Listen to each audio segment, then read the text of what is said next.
It's real sweat. I'm a high performance athlete. Athletes sweat. Sweat, baby. Sweat, sweat. All right, let's get started diving in with the SF70H, and then next the F138, and then last but not least, the most beloved F2004. These are three Ferraris that have definitely earned their top place in history. But first, we're going to start off with Sebastian Vettel and his 2017 SF70H. This car absolutely dominated the field. It was the 70th anniversary. It earned second place in the World Constructor Championship, and of course, it earned over 20 podiums. Amazing, right? Now here I am, tucked into the cockpit of this bad boy. Now this car was raced by Sebastian Vettel, as I said, and Kimi Räikkönen.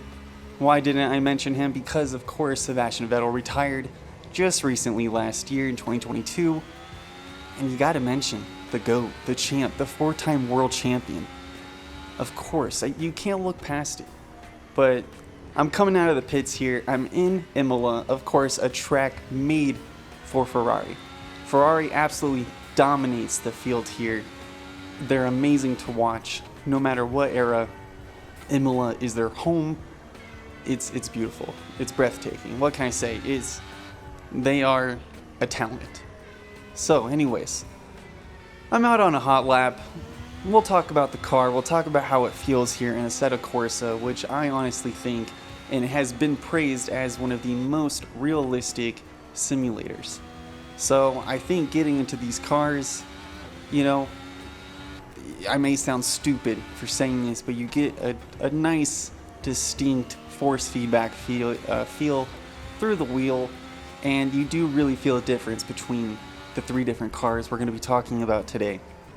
Ooh, that chicane is always so tricky, but so this car, we're going to start off with it's definitely an advancement from the F2004 driven by Michael Schumacher, because you can feel the weight of the car, you can feel the downforce, you can feel the ease of it tucking in neatly into every corner. And you may be thinking, that's not what we're seeing on screen. Listen, I know I'm not the best. I know I'm probably not putting in the most fastest time out here, but we're having a good time. It's an absolutely blast to drive. It's great to get a feel for the car and just learn how to drive them and see how each one behaves and is different, because this car is the heaviest of the three, I believe, weighing in at 748 kilograms. Don't ask me what that is in pounds. I'm sure my homies over across the pond in England can tell me what 748 is in pounds, but I'm not going to get on Google and do it. That just shows you the lazy ignorance of an American. But anyways, more about the car. Is, as I said, 70th anniversary. So Ferrari was definitely having a good time with this, because they earned second place in the World Constructors Championship, always above the points. They never once dipped below, except for the 5 retirements that they faced. I wouldn't call that their fault. They were all DNFs based on mechanical issues. I don't believe any of them were because of the driver crashing. However, I will say, with this V6 engine and all 8 gears, Vettel managed 5 wins, top of the podium, 6 second places, and 2 third places, a total of 13 podiums. Kimi Räikkönen brought the other 7, but my goodness, 13 podiums in this car? Woo!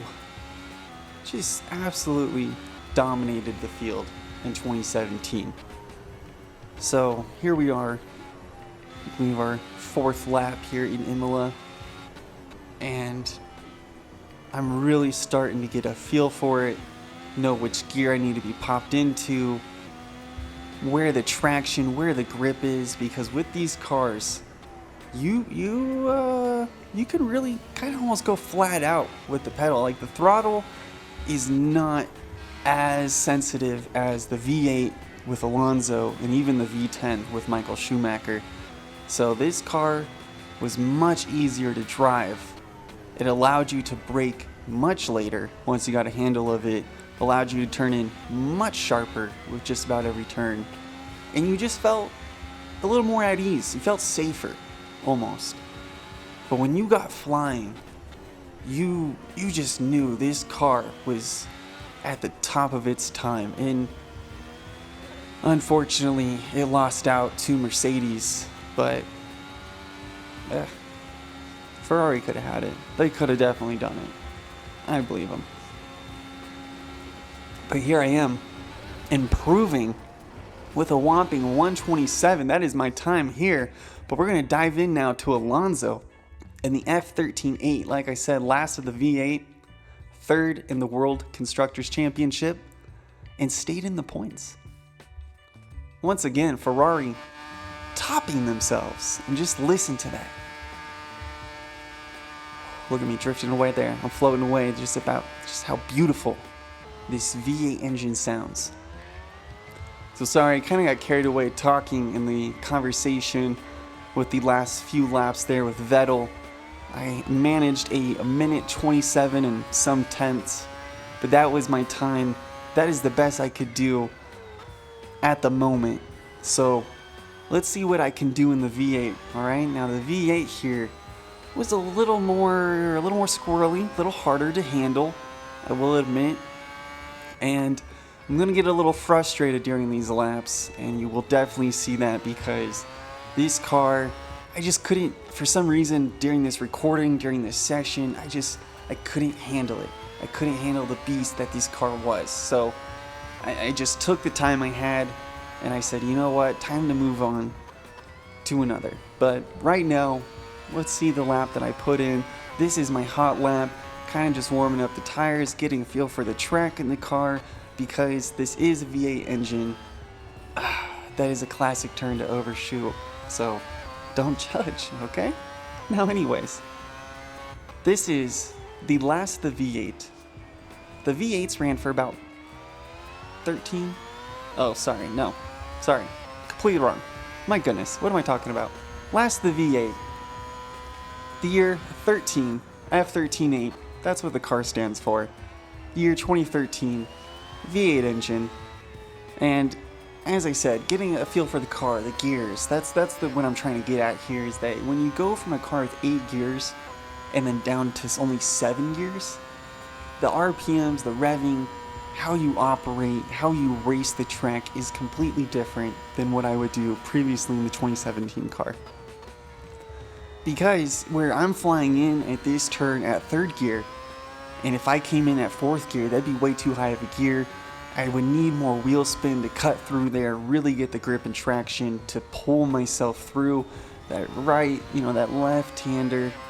But anyways, if I were in the 2017, I'd be going into that first-hand turn in 4th gear. And I'd probably be taking this turn around 3rd gear, and I'm taking it in 2nd gear in this. So having 7 gears really kind of throws off the rhythm if you're used to only driving in 8 gears. But anyways, this car, like I said, it was 3rd place in the World Constructor Championships with only 3 retirements during the entire season, staying above the points the entire time, never replacing below 10th. Asterisks, of course, from those 3 retirements, and I believe each retirement, 2 of them were from not Kimi Räikkönen, Felipe Massa. My goodness, sorry, I need a good little drink of water here, getting a little dried up. Seltzer water, bubbly. Now, Felipe Massa was his teammate in 2013. I believe that was the last year that Felipe Massa ran with Ferrari, and I believe even raced in F1. I could be completely wrong. I need to check my facts. It's just what I'm going off in my knowledge right now. Take it into the dirt. Look at me, just pure disappointment down in the bottom hand corner. So we're gonna fast forward through that because I put in a couple laps just to get the tires, just kick off the sand, get them going, get a better line, calm down, take a breather, because This car is 124 kilograms lighter than the 2017 car, so you really feel that when you're flying into the turns, trying to get this shifting right. It takes the curbs wonderfully. So does the 2017 car. Now, when we go into the 2004, Michael Schumacher Ferrari, that is a whole other story of taking curbs. But this car, I will say, was smooth. It is honestly my favorite Ferrari drive, so if you do have a set of Corsa, this car is amazing. Maybe it's because I'm a fanboy for Alonso, but this car, one of my favorites. And then, of course, the V10, the F2004. But here I am, coming into second gear, cutting through the chicane, still keeping my time, still down 8/10, and I mean down, meaning I'm improving my time, I'm in the green, I'm positive, I'm doing well. Overcook it right there, but I do well, make it up right there in that turn, almost lose the rear end a tiny bit. A little more swirly. Losing the rear end in the other car wasn't even an option. Understeer was, but oversteer, not a chance. Alright? And I'm coming in at a 129.9. Alright? So,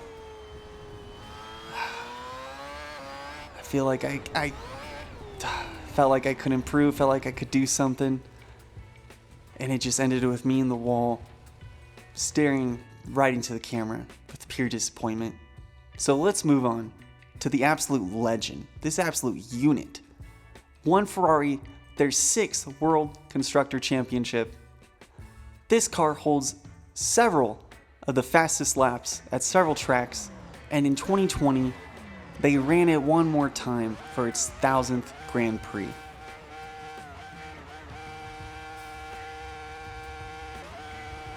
Now that is an engine.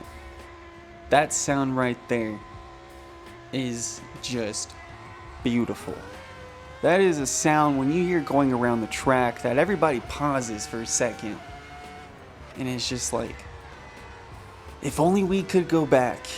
Because I feel like that's the general consensus. I took a poll on my channel, which I think you should all stop by sometime. I throw out some interesting polls, interesting questions, and this one, I asked, what is the favorite era of cars? The 2017 and beyond V6s. Then we got the V8s from 2013 and below, around 2004, 2005 or 6, I believe, is when I think 2005 or 4 is when the V10 finally was retired. Once again, need to check my facts. Why am I not making a video knowing all my facts? Because I'm human. Alright? Do something about it. You can't though. Alright, you can make a mean comment, but what's that gonna do? Alright, baby, I have thick skin. I don't actually. Please don't say anything mean. Please don't. Alright, anyways. Everyone's favorite. This is honestly everyone's favorite. And I mean everyone. That's why I left it for last. The best for last. You think I'd start out with the Ferrari 2004 just for views, to keep people's attention, but no. If you're committed, if you're sticking through the video, you got the best Ferrari for last, alright? You stuck through, and look at this. You get to hear the beautiful engine, you get to see the amazing rubber get laid down on the track. Okay, this is no joke. But anyways, I digress. 7-speed, V10, raced in by Schumacher and Barrichello? God, don't kill me, please. Don't hurt me with that. And this is what's interesting. This was the first time a F1 car was being ran with no automatic gearboxes. So the drivers had to learn the clutches, to learn where to feel that bite, where the grip was when they were dropping it from first, moving it into second, third, diving into the first turn. It's a whole new operation, new different muscle memory you're trying to find. Alright, look at me on the track here, finally laying down good rubber, getting a good line. This car was just too much fun, and I improved with just about every lap.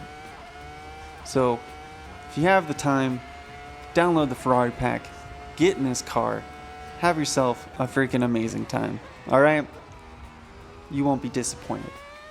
So, the Ferrari F2004, as I mentioned when I introduced it, still holds the fastest lap times in Monza, Shanghai, and once again, do not kill me if I mispronounce this, but Magny-Cours? Magny-Cours. Magny-Cours. I could type that in Google all day and have it translated to me, and I would still mispronounce it just because Google would mispronounce it horribly. And then I would second guess myself. My anxiety would kick in. I would then start making this video like I am now. Like I said, I throw up the laptop. I got some notes in front of me. Look, I came prepared this time. I got some notes. But then I just go, all right, hit play, start record. So, forgive me. Hope you're paying attention to the video. Laying in some solid laps. Missed my apex there, but still improving, still making up time, still absolutely flying and dominating a track absolutely made for Ferrari. Lost it there, and I think I was probably putting in my best time. Lost the rear end a tiny bit. And as I mentioned earlier, with these earlier cars, these more just rabid engines, the rear end was squirrely, trying to get a grip of the car, going from first to second. Whew, you are really fighting that throttle, letting off, tapping the brakes, getting things heated up, getting things working. It's a whole operation, but it's fun. It makes you feel more involved with the car, like a little dance, you know, a little salsa. You get nice and close with your partner being in the car because you are literally inside of it. You can't get any closer. All right. So I dive in here, and I'm thinking this may be my last lap. Can I improve? Can I do well? My last lap was 1:36 with that wheel spin coming out of the chicane. I got on the throttle a little too early. I was in second gear, and you ease on the throttle, pump it into third, and that's when you can kind of start really going flat out on that throttle there, and then progressing through the gears. Now here I am. I was taking it a tiny bit easy, tapping the brakes through some of these turns just to get the grip and to just help rotate the car, because if you dropped it too fast at times through these turns when shifting gears, you'd spin out. Look at me, taking it nice and easy on the throttle, pumping the third, making my way up into sixth, really flying through here.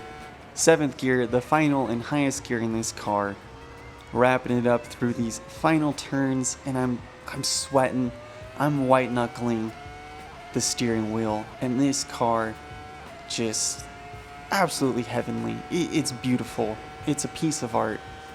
So, if you enjoyed this video, if you learned something, if you had a good time, hey, like, comment, subscribe, tell me what you thought, tell me if I missed something. If you know something more interesting about these cars, please let me know, because that's what this video is about, is really just me demonstrating these cars in a simulator, letting you see them out on the track and just get a moment to talk about, honestly, one of the best racing teams out there. Ferrari, you can't go wrong, okay? Now listen, 2022 and their strategy, that's a whole other story, okay? We don't have to talk about that when I say you can't go wrong, okay? But obviously you can go wrong, but I'm about to finish it out here. Lap 6, can I improve it?